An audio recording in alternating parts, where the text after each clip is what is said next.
ನಿಮ್ಮದೇ ಆಗಿರ್ತಕ್ಕಂಥ YouTube channel study with ಪರಶುರಾಮ್ಗೆ ಸ್ವಾಗತವನ್ನು ಕೋರ್ತೀನಿ.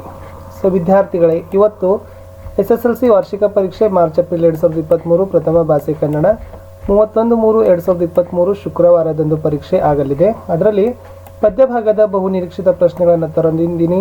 ಸೊ ಮೋಸ್ಟ್ ಅಂದರೆ 100% ಸಕ್ಸಸ್ ನಿಮ್ಮದೇ ಆಗ್ತದೆ. ಆಲ್ರೆಡಿ ಗದ್ಯದಲ್ಲಿ ಹಾಕಿದ್ದೀವಿ. ಯಾರು ವಿಡಿಯೋ ನೋಡಿಲ್ಲ, ಇದೇ ವಿಡಿಯೋದ ಡಿಸ್ಕ್ರಿಪ್ಷನ್ ಬಾಕ್ಸ್ನಲ್ಲಿ ಒಂದು ಪ್ಲೇಲಿಸ್ಟ್ ಲಿಂಕ್ ಇದೆ. SSLC annual exam 2023 model question paper with key answer, ಅದನ್ನು ಹೋಗಿ ಒತ್ತಿ ನೋಡ್ಬೋದು. ನಾನು ಕಮೆಂಟಲ್ಲಿನೂ ಸಹಿತ ಫಸ್ಟಾಗಿ ಪಿನ್ನನ್ನು ಸಹಿತ ಮಾಡ್ತೀನಿ. ಇನ್ನೊಂದು ವಿಡಿಯೋ ಬರ್ತದೆ, ವ್ಯಾಕರಣ ಪಠ್ಯಪೋಷಕ ಅಧ್ಯಯನದ್ದು, ಅದು ಸಹಿತ ತಪ್ಪದೆ ನೋಡಿ. ವಿಡಿಯೋನ ವ್ಯೂ ಮಾಡಬೇಕು. ಹೊಸಬರಾಗಿದ್ದರೆ ಸಬ್ಸ್ಕ್ರೈಬ್ ಮಾಡಬೇಕು. ಹೆಚ್ಚು ಶೇರ್ ಮತ್ತು ಲೈಕ್ಗಳನ್ನು ಮಾಡಬೇಕು. ನನಗೆ ಭಾಳ ಖುಷಿ ಅನ್ನಿಸ್ತದೆ. ಯಾಕಂದರೆ ಇವೆಲ್ಲ ಕ್ವಶನ್ಗಳು ಮೋಸ್ಟ್ ಇಂಪಾರ್ಟೆಂಟ್ ಇದ್ದಾವೆ. ಸುಮಾರು ಸಂಪನ್ಮೂಲ ಶಿಕ್ಷಕರು ಚರ್ಚೆ ಮಾಡಿ ಈ ಕ್ವಶನ್ಸ್ಗಳನ್ನು ನಿಮಗಾಗಿ ಕೊಟ್ಟಿದ್ದಾರೆ. ಸೊ ಫಸ್ಟ್ ನಿಮಗೆ ಗೊತ್ತಿದೆ, ನಾವು ಈಗಾಗಲೇ 10 ಮಾಡೆಲ್ ಸೆಟ್ ಕ್ವಶನ್ ಪೇಪರ್ನ ಕನ್ನಡದಲ್ಲಿ ಹಾಕಿದ್ದೀವಿ. ಅವುಗಳನ್ನು ತಪ್ಪದೆ ನೋಡಬೇಕು. ಪಾಸಿಂಗ್ ಮತ್ತು ಸ್ಕೋರಿಂಗ್ ಪ್ಯಾಕೇಜ್ ವಿಡಿಯೋಗಳನ್ನು ಸಹಿತ ಹಾಕಿದ್ದೀವಿ, ಅವುಗಳನ್ನು ನೋಡಿ. ಸೊ ನೀವುಗಳು ಹೊಸ ಮಾದರಿ ಪ್ರಶ್ನೆ ಪತ್ರಿಕೆ ಮತ್ತು ರಾಜ್ಯ ಮಟ್ಟದ ಪೂರ್ವ ಸಿದ್ಧತಾ ಪರೀಕ್ಷೆ ಕನ್ನಡ ವಿಷಯದ ಪ್ರಶ್ನೆ ಪತ್ರಿಕೆಗಳನ್ನು ಬಿಡಿಸ್ಕೊಂಡು ಹೋಗಲೇಬೇಕು. ಈ ವರ್ಷ ಡಿಫಿಕಲ್ಟಿ ಲೆವೆಲ್ 20% ಇರೋದ್ರಿಂದ ಸ್ವಲ್ಪ ಕ್ವಶನ್ಸ್ಗಳು ಟಫ್ ಇರ್ತಾವೆ, ಪ್ರಿಪ್ರೇಷನ್ ಆಗಲೇಬೇಕು. ಸೊ ನೋಡುವ, 1 ಅಂಕದ ಪ್ರಶ್ನೆಗಳಲ್ಲಿ ಪ್ರಶ್ನೆ ಬಂತು. ನದಿ ಜಲಗಳು ಏನಾಗಿವೆ? ಹಕ್ಕಿಯ ಕಣ್ಣುಗಳು ಯಾವುವು? ಕಾಡು ಮೇಡುಗಳ ಸ್ಥಿತಿ ಹೇಗಿದೆ? ಯಾವುದನ್ನು ಎಚ್ಚರದಲ್ಲಿ ಮುನ್ನಡೆಸಬೇಕು? ಹಕ್ಕಿಯ ಚುಂಚಗಳು ಎಲ್ಲಿಯವರೆಗೆ ಚಾಚಿವೆ? ಹಕ್ಕಿಯ ಗರಿಯಲ್ಲಿ ಯಾವ ಬಣ್ಣಗಳಿವೆ? ಯಾವುದಕ್ಕೆ ಮುಂಗಾರಿನ ಮಳೆಯಾಗಬೇಕು? ಹಕ್ಕಿಯು ಯಾವುದರ ಸಂಕೇತವಾಗಿದೆ? ಯಾವ ಎಚ್ಚರದಳು ಬದುಕಬೇಕಿದೆ? ಹಕ್ಕಿಯು ಯಾರ ನೆತ್ತಿಯನ್ನು ಕುಕ್ಕಿದೆ? ಕುಂಪನಿ ಸರ್ಕಾರ ಹೊರಡಿಸಿದ ಆದೇಶ ಏನು? ಯಾವ ಘಟನೆಗೆ ಹಲಗಲಿ ಲಾವಣಿಗೆ ಕಾರಣವಾಗಿದೆ? ಹಲಗಲಿ ಗ್ರಾಮ ಎಲ್ಲಿದೆ? ಕುಮಾರವ್ಯಾಸರ ಆರಾಧ್ಯ ದೈವ ಯಾರು? ಅಶ್ವಿನಿ ದೇವತೆಗಳ ವರಬಲದಿಂದ ಜನಿಸಿದವರು ಯಾರು? ಅಶ್ವಯುಜ ಭತ್ತದ ಗದ್ದೆಯು ಯಾವ ಹಸುರಿನಂತಿದೆ? ಕವಿಯು ನೋಡಿದ ಅಡಕೆಯ ತೋಟ ಎಲ್ಲಿದೆ? ಕವಿಗೆ ಹುಲ್ಲಿನ ಹಾಸು ಯಾವ ರೀತಿ ಕಂಡಿದೆ? ದಿನಪಸುತ ಎಂದರೆ ಯಾರು? ಅಂತಕಾತ್ಮಜ ಎಂದರೆ ಯಾರು? ಛಲವನ್ನೇ ಮೆರೆಯುವುದಾಗಿ ನಿರ್ಧರಿಸಿದವರು ಯಾರು? ಕುದುರೆಯನ್ನ ಲವನು ಯಾವುದರಿಂದ ಕಟ್ಟಿದ್ದನು? ಯಜ್ಞಾಂಶವನ್ನು ಕಟ್ಟಿದವರು ಯಾರು? ದ್ರೋಣನು ಪರಶುರಾಮರಲ್ಲಿಗೆ ಏಕೆ ಬಂದನು? ದ್ರೋಣನು ಯಾರೊಡನೆ ಪರಶುರಾಮನ ಬಳಿಗೆ ಬಂದನು? ಸೊ ಇಷ್ಟು 1 ಅಂಕದಲ್ಲಿ ಮೋಸ್ಟ್ ಇಂಪಾರ್ಟೆಂಟ್ ಆಗಿರ್ತಕ್ಕಂಥ ಕ್ವಶನ್ಸ್ ಇದ್ದಾವೆ. ಇನ್ನೊಂದು ಸರಿ ಸ್ಕ್ರಾಲ್ ಮಾಡ್ತಾ ಇದ್ದೀನಿ. ಸೊ ತಪ್ಪದೆ ಇವುಗಳನ್ನು ನೋಡ್ಕೊಂಡು ಹೋಗಿ ವಿದ್ಯಾರ್ಥಿಗಳೇ. ಇಲ್ಲಿಂದ ನಿಮ್ಮ ಎಕ್ಸಾಮ್ನ ಕ್ವಶನ್ ಪೇಪರಲ್ಲಿ ಪ್ರಶ್ನೆಗಳು ಸಿಗ್ತವೆ. ಇನ್ನು 2 ಮಾರ್ಕ್ ಕ್ವಶನ್ಗಳಿಗೆ ನೋಡೋಣ. 2 ಅಂಕದ ಪ್ರಶ್ನೆಗಳು ಯಾವೆಲ್ಲ ಇಂಪಾರ್ಟೆಂಟ್ ಇದ್ದಾವೆ ನಿಮಗೆ ಬರುವ ಹಾಗೆ. ಹೊಸ ಭರವಸೆಗಳನ್ನು ಮೂಡಿಸಿ ಯಾವುದರ ಸೇತುವೆಯಾಗಬೇಕಿದೆ? ಹೊಸಗಾಲದ ಹಸು ಮಕ್ಕಳನ್ನು ಹಕ್ಕಿ ಹೇಗೆ ಹರಸಿದೆ?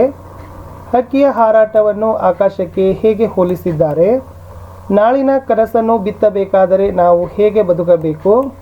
ಹಲಗಲಿಯ ಬೇಡರು ದಂಗೆ ಏಳಲು ಕಾರಣವೇನು? ಲಾವಣಿಗಳನ್ನು ಏಕೆ ವೀರಗೀತೆಗಳು ಎನ್ನಲಾಗಿದೆ? ಕೃಷ್ಣನು ಕರ್ಣನಮನದಲ್ಲಿ ಯಾವ ರೀತಿಯ ಭಯವನ್ನು ಬಿತ್ತಿದನು?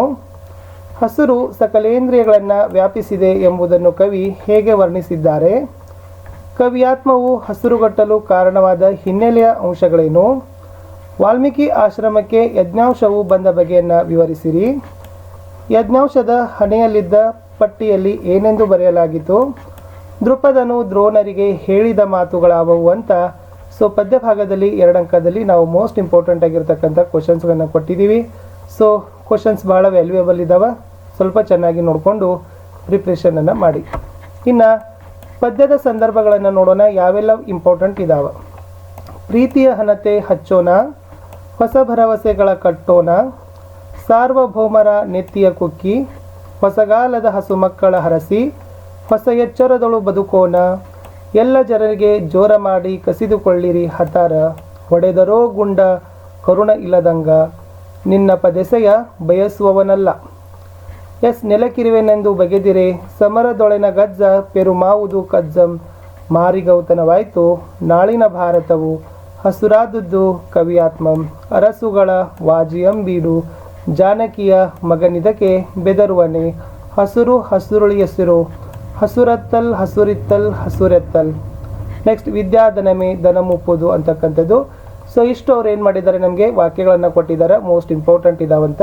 ಇವುಗಳನ್ನು ಆಯ್ಕೆ ಹೇಗೆ ಬರಿಬೇಕು, ಸಂದರ್ಭ ಹೇಗೆ ಬರಿಬೇಕು, ಸ್ವಾರಸ್ಯ ಹೇಗಿರಬೇಕು ಅನ್ನೋದನ್ನು ಸ್ಫುಟವಾಗಿ ಅಂದವಾಗಿ ಬರೆದ್ರೆ ಖಂಡಿತವಾಗಿ 6 ಒಂದು 3 ಗದ್ಯದಿಂದ 3 ಪದ್ಯದಿಂದ ಬರ್ತವೆ.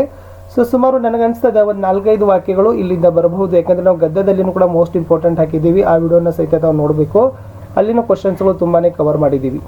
ಇನ್ನು ಕವಿ ಪರಿಚಯ ಇದೆ. ಸೊ ಕವಿಗಳಲ್ಲಿ ಮುಖ್ಯವಾಗಿ ತಾವುಗಳು ಒಂದು ರೀತಿಯಾಗಿರ್ತಕ್ಕಂಥ ಹಳಗನ್ನಡದಿಂದ ಹೊಸಗನ್ನಡದ ಕಡೆಗೆ ಬನ್ನಿ. ಪಂಪ, ರನ್ನ, ಕುಮಾರವ್ಯಾಸ, ಕುವೆಂಪು, GS ಶಿವರುದ್ರಪ್ಪ, ಓಕೆ, ದ.ರಾ ಬೇಂದ್ರೆ ಅವರಿದ್ದಾರೆ. ಸೊ ವಿಶೇಷವಾಗಿ ಕುವೆಂಪು, ಕುಮಾರವ್ಯಾಸ, ರನ್ನ ಕೊಟ್ಟಿದ್ದೀವಿ. ಪಂಪ, GS ಶಿವರುದ್ರಪ್ಪ, ಇಲ್ಲಿ ದ.ರಾ ಬೇಂದ್ರೆ ಒಂದು ಬಿಟ್ಟಿದ್ದೀವಿ ಅನ್ಸುತ್ತೆ. ಸೊ ಅವ್ರ ಬಗ್ಗೆನೂ ಕೂಡ ತಾವೇನು ಮಾಡ್ಕೊಳ್ಬೋದು, ಹೆಚ್ಚೇನಿಲ್ಲ, ಅವರು ಯಾವ ವರ್ಷ ಹುಟ್ಟಿದ್ರು, ಎಲ್ಲಿ ಹುಟ್ಟಿದ್ರು, ಅವರ ಕೃತಿಗಳು, ಪ್ರಶಸ್ತಿಗಳು, ವಿಶೇಷತೆಗಳು, ಇಷ್ಟು 5 ಪಾಯಿಂಟ್ಗಳನ್ನು ಸ್ಫುಟವಾಗಿ ಬರೆದ್ರೆ ಸಾಕು, ಖಂಡಿತವಾಗಿ 3 ಅಂಕಗಳನ್ನು ಕೊಡ್ತಾರೆ. ಕನ್ನಡದಲ್ಲಿ ಸ್ಕೋರ್ ಆಗೋದು ತುಂಬಾ ಈಸಿ ಇದೆ. ಬಟ್ ನಿಮಗೆ ಚೆನ್ನಾಗಿ ಪ್ರಾಪರ್ ಗೈಡೆನ್ಸ್ ಬೇಕು, ಓದ್ತಕ್ಕಂಥ ಬರೀತಕ್ಕಂಥ ನ್ಯಾಕ್ಗಳು ಬೇಕು. ಅದಕ್ಕೆ ನಾವು 10 ಸೆಟ್ ಕ್ವಶನ್ ಪೇಪರ್ಗಳನ್ನು ಹಾಕಿದ್ದೀವಿ. ಅನ್ನಿಸ್ತದ 10 ಸೆಟ್ ಕ್ವಶನ್ ಪೇಪರ್ ನೋಡಿದರೆ ಅಬೌವ್ 90 ಮಾರ್ಕ್ಸ್ 100% ಆಗ್ತದೆ. ಎಲ್ಲನೂ ಕೂಡ ಕೊಟ್ಟಿದ್ದೀವಿ. ಸೊ ಇನ್ನೂ ನಿಮಗೆ ಸಮಯ ಇದೆ ವಿದ್ಯಾರ್ಥಿಗಳೇ. ಸೊ ವಿಡಿಯೋದ ಡಿಸ್ಕ್ರಿಪ್ಷನ್ ಲಿಂಕ್ನಲ್ಲಿ ಮಾಡೆಲ್ ಕ್ವಶನ್ ಪೇಪರ್ ಲಿಂಕ್ಗಳಿದ್ದಾವೆ, ಅವುಗಳನ್ನು ನೋಡಿ. ಆನ್ಸರ್ಸ್ ಅಂತೂ ತುಂಬ ಚೆನ್ನಾಗಿದ್ದಾವೆ. 4 ಅಂಕದ ಪ್ರಶ್ನೆಗಳನ್ನು ಯಾವೆಲ್ಲ ಪ್ರಿಪೇರ್ ಮಾಡ್ಕೊಂಡು ಹೋಗ್ಬೇಕಂದ್ರೆ, ನಾವು ಯಾವ ಸಂಕಲ್ಪ ಕೈಗೊಳ್ಳಬೇಕೆಂಬುದು ಕವಿ GS ಶಿವರುದ್ರಪ್ಪನವರ ಆಶಯ. ಹಲಗಲಿ ದಂಗೆಗೆ ಕಾರಣವೇನು, ಸರ್ಕಾರ ಅದನ್ನು ಹೇಗೆ ನಿಯಂತ್ರಿಸಿತು, ಕರ್ಣನಿಗೆ ಶ್ರೀಕೃಷ್ಣ ಒಡ್ಡಿದ ಆಮಿಷಗಳೇನು, ಹಸುರು ಕವನದ ರೀತ್ಯ ಎಲ್ಲೆಲ್ಲಿ ಹಸುರು ವ್ಯಾಪಿಸಿದೆ ಎಂಬುದನ್ನು ವಿವರಿಸಿರಿ. ದುರ್ಯೋಧನನ ಛಲದ ಗುಣ ಅವನ ಮಾತುಗಳಲ್ಲಿ ವ್ಯಕ್ತವಾಗಿರೋ ಬಗೆಯನ್ನು ವಿವರಿಸಿರಿ. ಲವನು ಯಜ್ಞಾಂಶವನ್ನು ಕಟ್ಟಲು ಕಾರಣವೇನು, ದ್ರೋಣನು ದೃಪದನ ವಿರುದ್ಧ ಶಪಥ ಮಾಡಲು ಕಾರಣವಾದ ಅಂಶಗಳನ್ನು ವಿವರಿಸಿರಿ. ಖಂಡಿತವಾಗಿ ಇಷ್ಟು ನೋಡ್ಕೊಂಡು ಹೋಗಿ ವಿದ್ಯಾರ್ಥಿಗಳೇ. ಇಲ್ಲಿ ಒಂದು 5-6 ಕ್ವಶನ್ ಇದಾವಲ್ಲ, ಅದರಲ್ಲಿ ಒಂದು ಕ್ವಶನ್ ಅಂತಲೂ ಕೂಡ ನಿಮಗೆ 4 ಅಂಕಕ್ಕೆ ಡೆಫಿನೆಟ್ ಆಗಿ ಬಂದೇ ಬರ್ತದೆ. ನಾವು ಮ್ಯಾಕ್ಸಿಮಮ್ ಆಗಿ ಕವರ್ ಮಾಡಿದ್ದೀವಿ, ನಿಮಗೆ ಹೆಲ್ಪ್ ಆಗಲಿ ಅಂತ. ಇನ್ನು ಮುಂದೆ ನಿಮ್ಮ ಒಂದು ಕೆಲಸ ಇದೆ ವಿದ್ಯಾರ್ಥಿಗಳೇ, ನೀವು ವಿಡಿಯೋಗಳನ್ನು ಲೈಕ್ ಮಾಡಬೇಕು, ಶೇರ್ ಮಾಡಬೇಕು. ಮುಂದೆ ಅಪ್ ಟು ಸಮಾಜ ವಿಜ್ಞಾನದವರೆಗೂ ಕೂಡ ಇದೇ ಥರದ ಕ್ವಶನ್ ಆನ್ಸರ್ಸ್ಗಳನ್ನು ನಿಮಗೆ ಗೈಡ್ಗಳನ್ನು ಮಾಡ್ತಾ ಇರ್ತೀವಿ. ಸೊ ನಮಗೆ ನಿಮ್ಮ ಸಪೋರ್ಟ್ಗಳು ಅತಿ ಅವಶ್ಯಕ. ಕಂಠಪಾಠ ಪದ್ಯಕ್ಕೆ ಬರೀ 5 ಪದ್ಯಗಳನ್ನು ಕೊಡ್ತೀನಿ, ಚೆನ್ನಾಗಿ ಪ್ರಿಪೇರ್ ಮಾಡ್ಕೊಂಡು ಹೋಗ್ರಿ. ನೀಲ ಮೇಘ ಮಂಡಲ ಹಿಡಿದು ನೋಡಿದಿರವರೆಗೆ, ಮಾರಿಗೌತನವಾಯಿತು ಹಿಡಿದು ರಾಜೀವ ಸಕನಾನೆವರೆಗೆ, ನೆಲಕಿರುವೆನೆಂದು ಪೇನೆವರೆಗೆ, ಊರ್ವಿಯೋಳು ಹಿಡಿದು ತೊಟ್ಟಲು ನವರಿದ್ದೇನು, ಒಡವೆ ನರ್ತಿ ಹಿಡಿದು ಕುಂಭ ಸಂಭವವರೆಗೇನು ಕೂಡ ತಾವೇನು ಮಾಡ್ಕೊಂಡು ಹೋಗ್ಬೇಕು, ಪ್ರಿಪ್ರೇಷನ್ ಮಾಡ್ಕೊಳ್ಬೇಕು. ಇಲ್ಲಿ ಯಾಕೆ ಹೀಗೆ ಕೊಟ್ಟಿನಂದರೆ, ಒಂದೇ ಪದ್ಯದ 2 ಪ್ಯಾರಾಗ್ರಾಫ್ಗಳು ಭಯಪಟ್ಟಿದ್ದಾವೆ. ಸೊ ನಾನೇನು ಮಾಡಿದ್ದೀನಿ, ಎಲ್ಲ ಪದ್ಯದು ಒಂದೊಂದೇ ತೊಗೊಂಡಿದ್ದೀನಿ. ಟೋಟಲಿ 10 ಆಗ್ತದೆ. ನೀವು ಒಂದೇ ಪದ್ಯದು ಎರಡು ಮಾಡ್ಕೊಂಡು ಹೋಗೋಕೆ ಹೋಗಬೇಡಿ, ಒಂದೊಂದು ಯಾವುದಾದ್ರೂ ಮಾಡ್ಕೊಂಡು ಹೋದ್ರೆ ಸಾಕು. 2ರಲ್ಲಿ ಒಂದು ಖಂಡಿತವಾಗಿ ಕೊಡ್ತಾರೆ, ನಿಮಗೆ ಸ್ಕೋರ್ ಆಗ್ತದೆ. ಇವಿಷ್ಟು ನೀವು ಏನು ಮಾಡ್ಬೇಕಂದ್ರೆ, ವಿಶೇಷವಾಗಿ ಹಳಗನ್ನಡ ಪದ್ಯಗಳು ಬಹಳನೇ ಇದ್ದಾವೆ. ಓಕೆ, ಇಲ್ಲಿ ಇವೆಲ್ಲನೂ ಕೂಡ ಹಳಗನ್ನಡ ಇದ್ದಾವೆ. ಚೆನ್ನಾಗಿ ಅವುಗಳನ್ನು ಪ್ರಿಪ್ರೇಷನನ್ನು ಮಾಡ್ಕೊಂಡು ಹೋಗಬೇಕು, ತಪ್ಪಿಲ್ಲದಂತೆ ಬರೀಬೇಕು. ಪ್ರತಿ ಸಾಲಿಗೂ ಕೂಡ ನಿಮಗೆ 1 ಅಂಕಗಳನ್ನು ಕೊಡ್ತಾರೆ. ಸೊ ಇಷ್ಟಿತ್ತು ಈ ವಿಡಿಯೋದಲ್ಲಿ. ಪದ್ಯ ಭಾಗದಲ್ಲಿ ನಿಮ್ಮ 31 ಮಾರ್ಚ್ 2023ಕ್ಕೆ ಬರ್ತಕ್ಕಂಥ ಪರೀಕ್ಷೆ ಪ್ರಶ್ನೆಗಳು, ಪಠ್ಯಪೋಷಕ ಅಧ್ಯಯನ, ವ್ಯಾಕರಣದ ವಿಡಿಯೋಗಳನ್ನು ನಿರೀಕ್ಷೆ ಮಾಡಿ ಅಂತ ಹೇಳ್ತಾ, ವಿಡಿಯೋವನ್ನು ಲೈಕ್, ಶೇರ್ ಹಾಗೂ ಸಬ್ಸ್ಕ್ರೈಬ್ ಮಾಡಲು